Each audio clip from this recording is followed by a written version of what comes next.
Good evening, folks, and welcome to the Advent of Code C++ live stream. We are just about 4 minutes out from the 9th day of puzzles dropping, and we're going to be working through solutions together here in C++.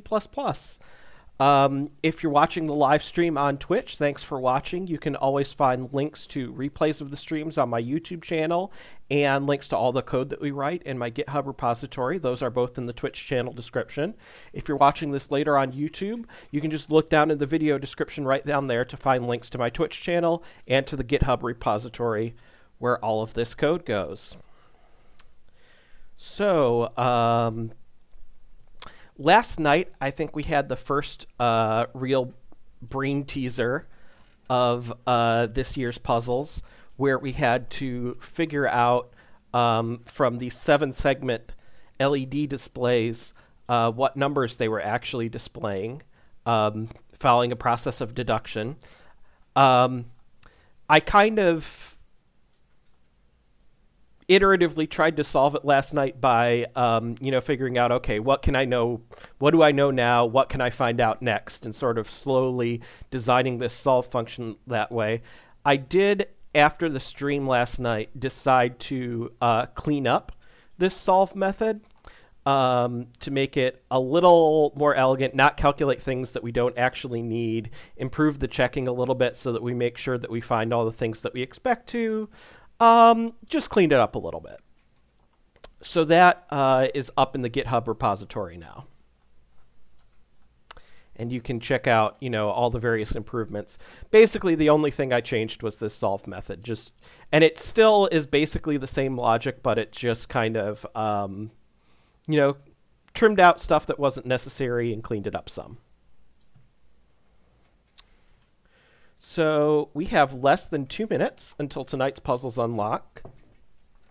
We're continuing to go deeper and deeper into the sea in the submarine, searching for the lost sleigh keys.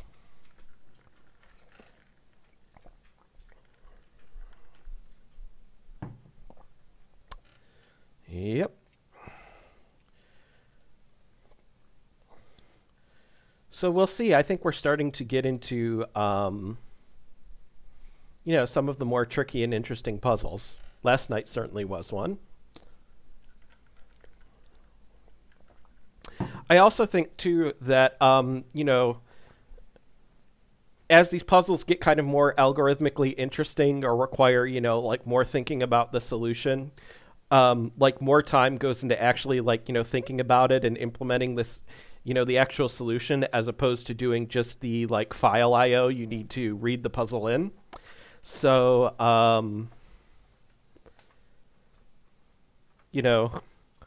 maybe our performance on the leaderboard might get a little better, because I know that in some of the early puzzles, it's just doing the parsing of the input took a lot of our time to write that all out. So we already have set up for tonight's solution just a very basic program with a couple of includes that we use pretty much every night and a build target for it. So as soon as the puzzle unlocks in just a few seconds, we'll be ready to go. Okay.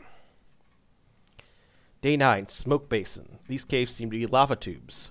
Parts are even still volcanically active. Small hydrothermal vents remove smoke in caves that slowly settles like rain. You can model how smoke flows through the caves. You might be able to avoid it and be that much safer. Submarine generates a height map of the floor of the nearby caves for you. Smoke flows to the lowest point of the area it's in. Okay. Each number corresponds to the height of a particular location, so it looks like we have a 2-dimensional height map here. 9 is the highest, 0 is the lowest. First goal is to find the low points, the locations that are lower than any of its adjacent locations. Most locations have 4 adjacent locations, up, down, left, and right. Locations on the edge of the corner of the map may have 2 or 3 adjacent, respectively. Diagonal locations do not count as adjacent. Okay. There are 4 low points. 2 are in the first row, 1 in the third row, bottom row. Okay. The risk level of a low point is 1 plus its height. In the above examples, the risk levels of low points are 2, 1, 6, and 6. Sum of the risk levels of all the low points in the height map is therefore 15. Okay. So this first part seems like it's going to be relatively easy. Let's go ahead and save the input, day9.txt. And we'll go over here, just see what that looks like. Ooh, that's a big ol' file. Is that word wrapping or just happen to be? Okay. Yeah, it's a big one. Okay. So we'll make just a little class to represent the height map.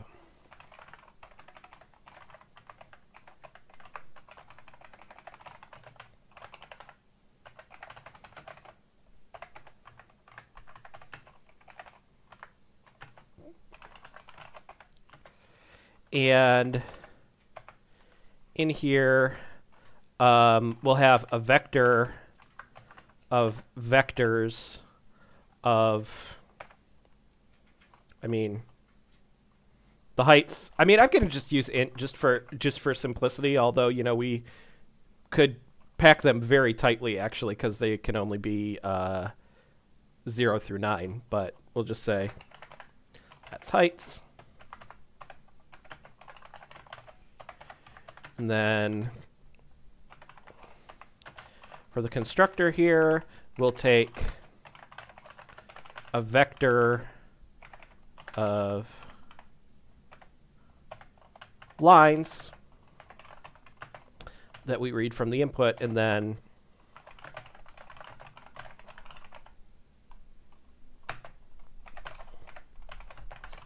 for each line in the lines, we're going to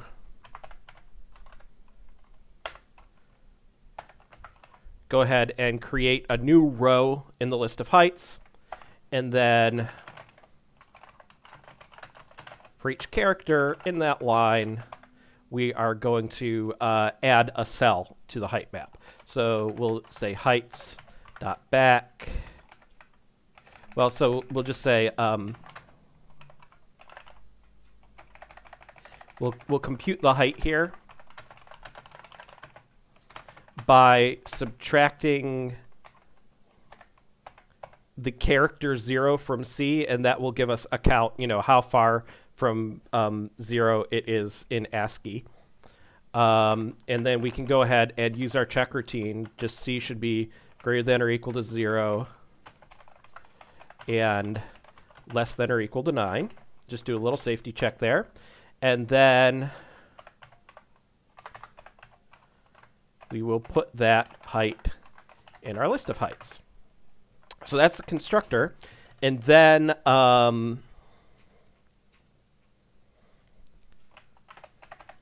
we can just say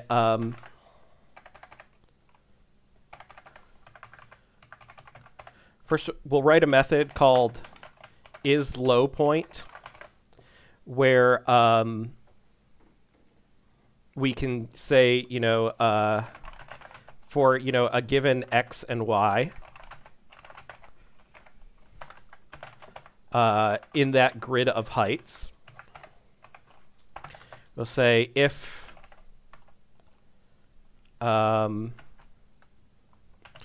x is greater than 0 and heights at, well, so we'll just get the, for convenience, we'll read the height at xy right away. And then so if x is greater than 0, then we need to check the cell to the left. So if x is greater than 0 and the height is we'll say greater than or equal to, because the low point it says it has to be lower than any of its adjacent locations, not lower or equal. So if the height is greater than or equal to heights x minus 1 y, then we'll return false. It's not a low point. So similarly, if x is less than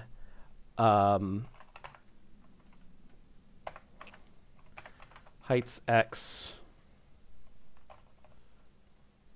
It'll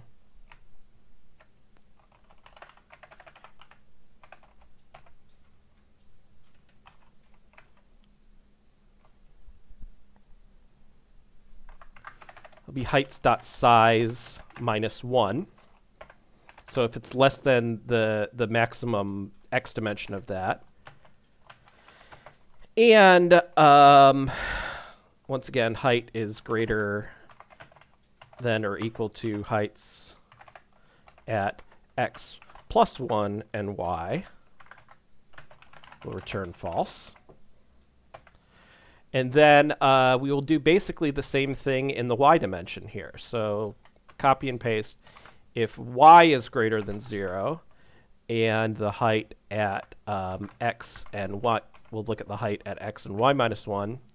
And then if y is less than heights at x dot size, because we haven't verified that this is square, it might be non-square. So we'll look at heights x and y plus 1 and return false. Otherwise, it really is the lowest and we can return true. So that's how we calculate if something is a low point, and then we can write a method called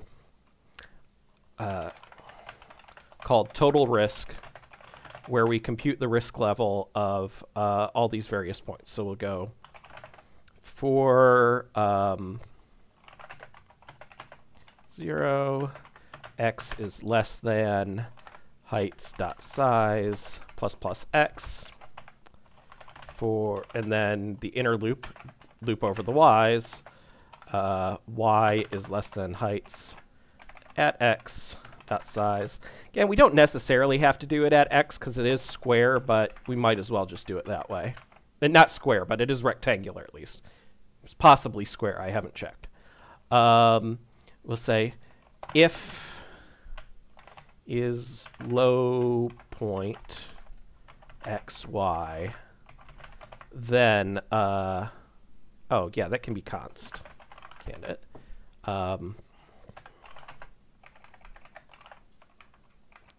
We'll go ahead and make total risk in int64 just because, I mean, we're not going to sum up that much, but I don't know. I just feel like it. We'll see. So then we'll add the height plus 1 to get the risk level. So I'll just be heights at x, y plus 1, and then return total risk. Okay, and then the only thing we need to do here is to read in the files and make the height map and then call total risk. So we'll say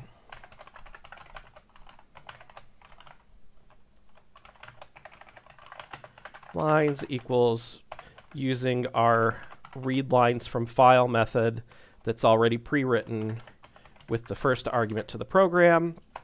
That'll get us the lines. Height map on lines, and then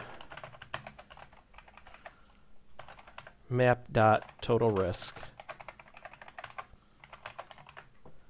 And print that out. Okay. So let's go ahead and try and run our program on our part 1 input there. Okay, we've got a check failure here where one of the characters in the line is not... Oh, that should be height, not C, obviously. Okay. Yep. Not C itself, but the height that we compute by doing that subtraction. Let's try that again. Okay, 468 is the total risk. Let's plug that in and see if it's correct. All right, that's part 1 done and dusted. All right, part 2. Next, you need to find the largest basin so you know what areas are most important to avoid. A basin is all locations that eventually flow downward to a single low point. Therefore, every low point has a basin, although some basins are very small. Locations of height 9 do not count as being in any basin, and all other locations will always be part of exactly one basin. The size of a basin is the number of locations within the basin, including the low point. Okay, the example above has 4 basins. I see. So basically, 9's, we find a given low point, and then... Okay.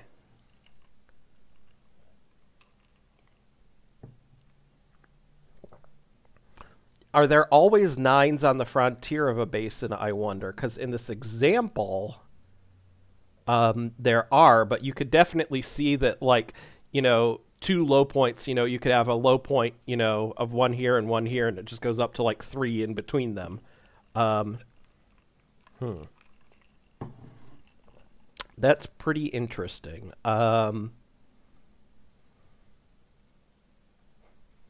Okay. Well, let's go ahead and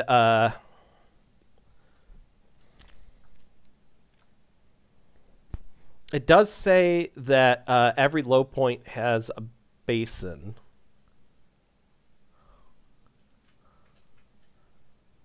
Huh.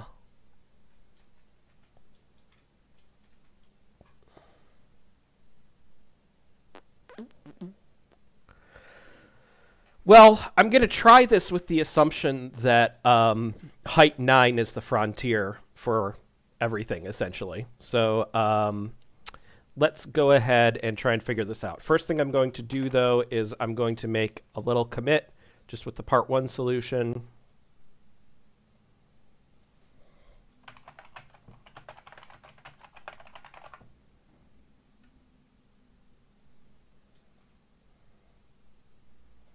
And we'll go ahead and copy the source code for our part 1 solution to part 2.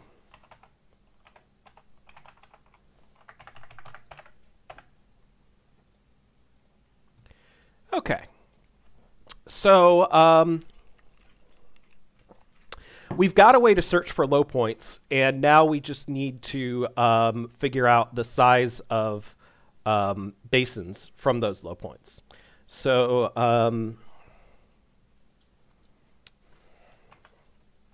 let's make another method called basin size.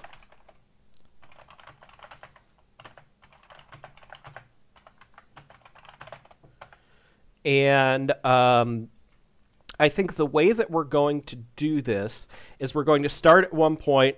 We're going to look at all its adjacent points, you know, and we're going to keep on expanding that set until until we hit 9's, until there's nowhere there's nowhere on the frontier that we can go. So assuming that, you know, we start with an x and y that are a low point, we can say we're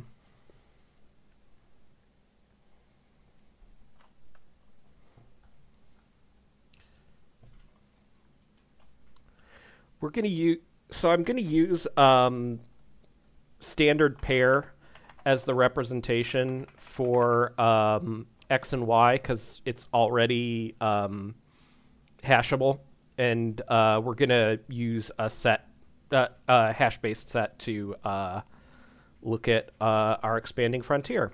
So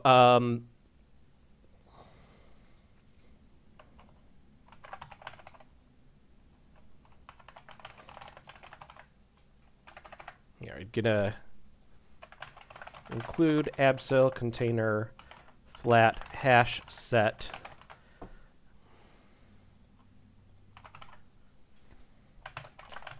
And we'll do that of pairs of ints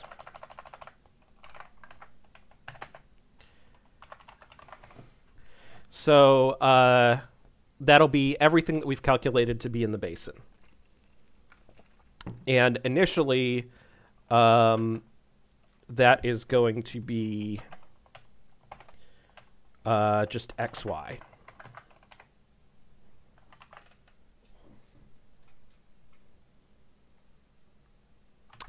Actually, maybe initially it's empty, and because I think we're going to have another set that's called like the frontier of new things that we have to check.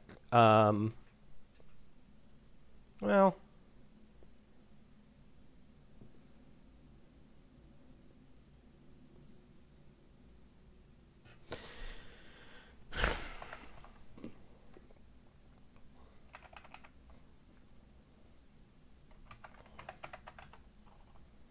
let's go ahead and write another method here that is just call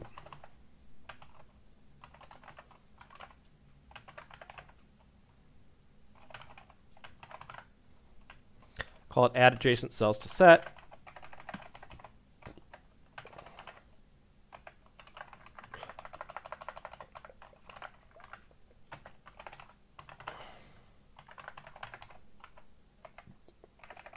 Not flat hash map, flat hash set of those pairs.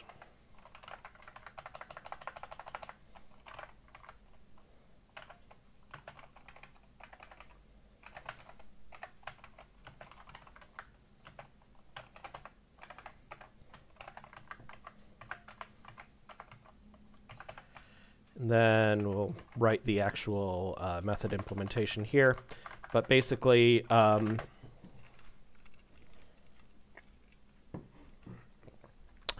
we'll say if x is greater than 0 and, oh yeah, x in this case is going to be chords dot first is greater than 0 and heights with chords dot first minus 1 and chords dot second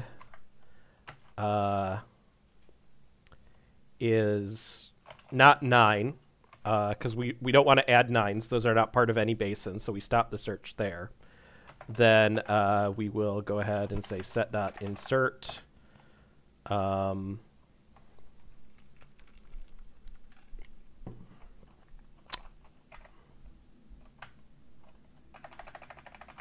actually, we'll use in place, and we'll say chords dot first minus 1 and chords dot second.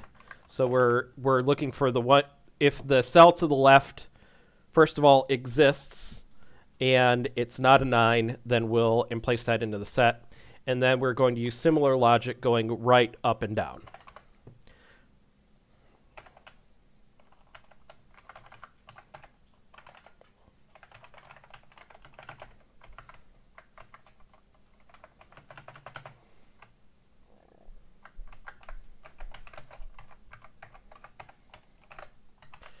And similar things for left and right here.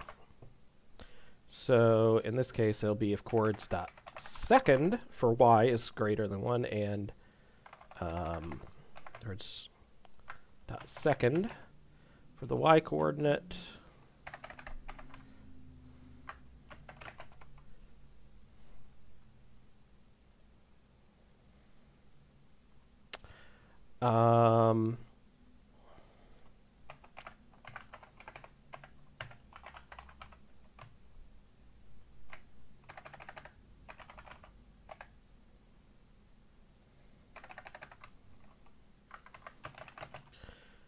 okay. That should cover all 4 directions. Okay, so we've got our basin, and we'll have another set that we'll call the frontier, which is, you know, new things around this area. And then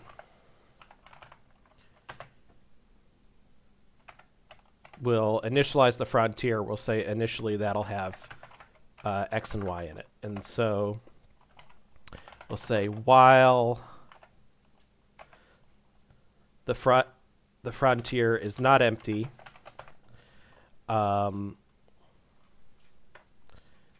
we are going to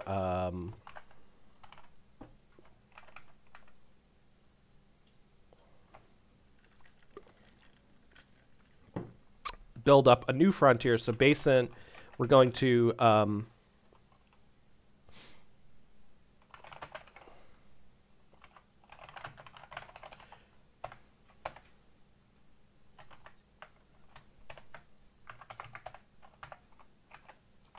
have a new frontier set.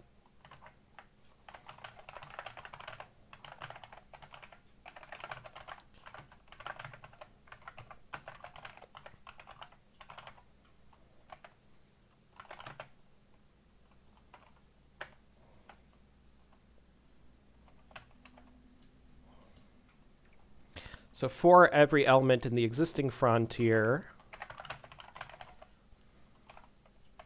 of the basin that we're expanding out from that low point to find,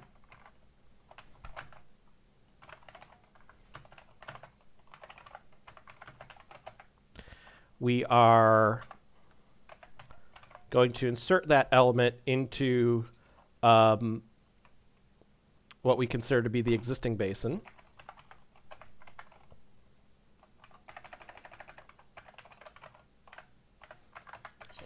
And we're going to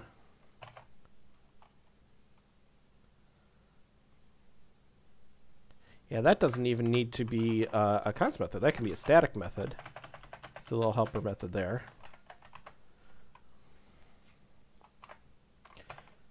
But we're going to pass that cell and then have it put elements into the new frontier set.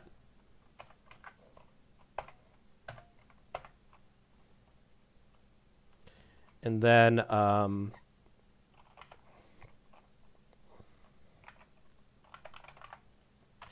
we'll go ahead and clear the frontier set after we go through everything in there. And then everything that's a new frontier that's not already in basin, meaning that we've already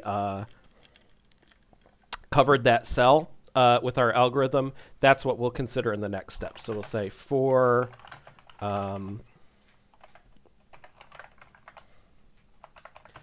four cells in the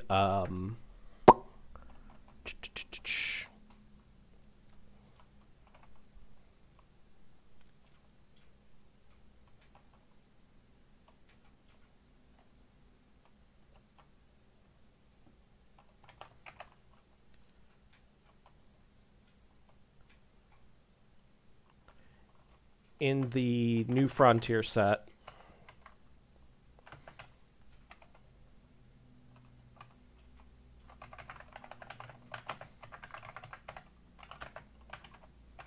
if the basin does not contain that cell, then we will put it into the frontier set for the next iteration of the loop. And then when we're all done with this, we return the size of the basin set. And that should give us our... Oh, no, that can't actually be static. Now that I look at it, it needs access to the heights map, of course. Okay. So now we have... now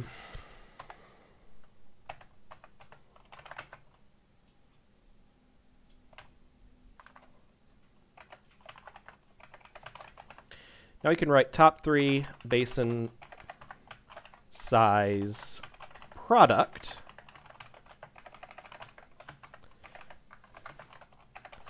And what we're going to do is, just like we did in total risk, we're going to loop through all of the coordinates in the array.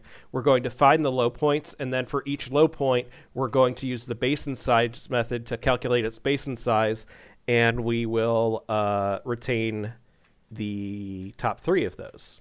So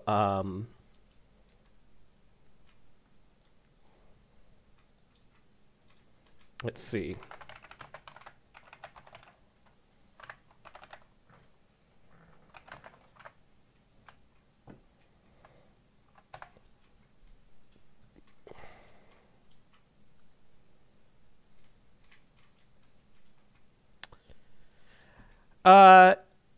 I mean,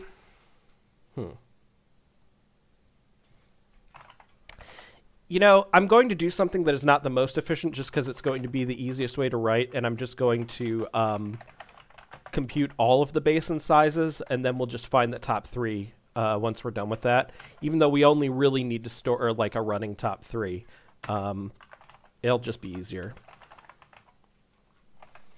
So then we'll do... I'll just get a copy and paste this to save a little bit of time, but we'll go ahead and do these same loops through x and y. If that x and y is a low point, then we will go ahead and calculate the basin size for that low point and put it on the list of basin sizes. And then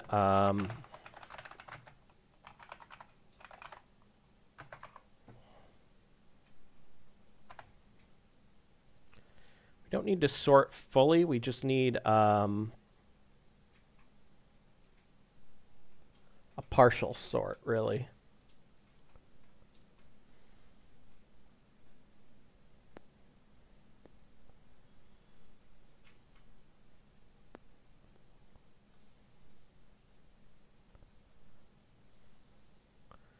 So I think, yeah, I'm just looking at the C++ algorithm library, and I think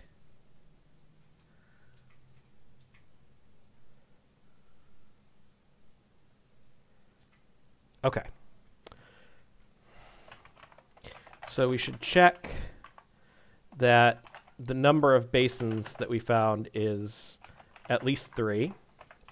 We can do standard partial sort from basin sizes dot begin to basin sizes dot begin plus 3, and then the range end is basin sizes dot end.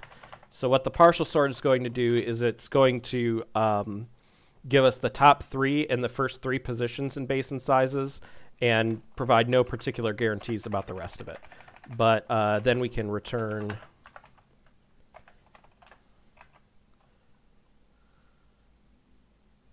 oh, you know what? That'll actually give us the smallest, so we're going to want to give it a comparator so that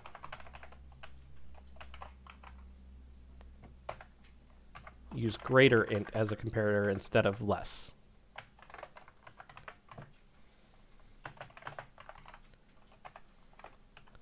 One times basin sizes at 2, and that may be our solution. So put the top 3 basin size product in there, and let's go ahead and try and run this. Did we make a build target for this yet? No, we didn't. We need to actually make a build target for it, but then we can try and run it on our puzzle input.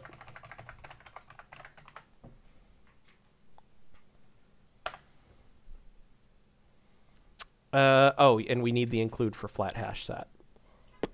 Or the dependency for it, rather. So let's take that. Put that in there. And now try and run it.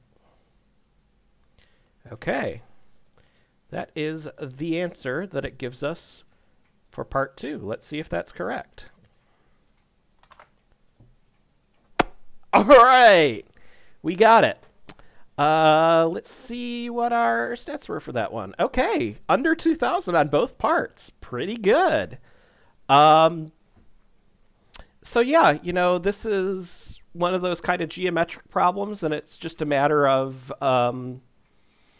you know, being able to figure out, you know, what's actually new in basin size. You know, so that's why we have that frontier set that, you know, the frontier for each next iteration of the loop is only those things that we got by looking at the previous frontier that aren't already in the basin set. There are a few areas in here where it can probably be made a little more efficient. Like, you know, we don't need to keep track of all of the basin sizes here, but really only the top three. But still, I think it's pretty good. You know, feeling pretty happy with it. So, yeah, like I said, I might clean this up a little bit, you know, after I commit it. But that's our solution for tonight. So thank you very much for watching. As always, if you have any questions, feel free to leave a comment, either in Twitch chat or in YouTube comments. If you are watching this on Twitch, you can find links to the YouTube channel with all the stream replays and the GitHub repo in the channel description. If you're watching on YouTube, links to the Twitch live streams and the GitHub repo are right down there in the video description. Thanks again for watching, everybody. I'll see you tomorrow night. Bye-bye.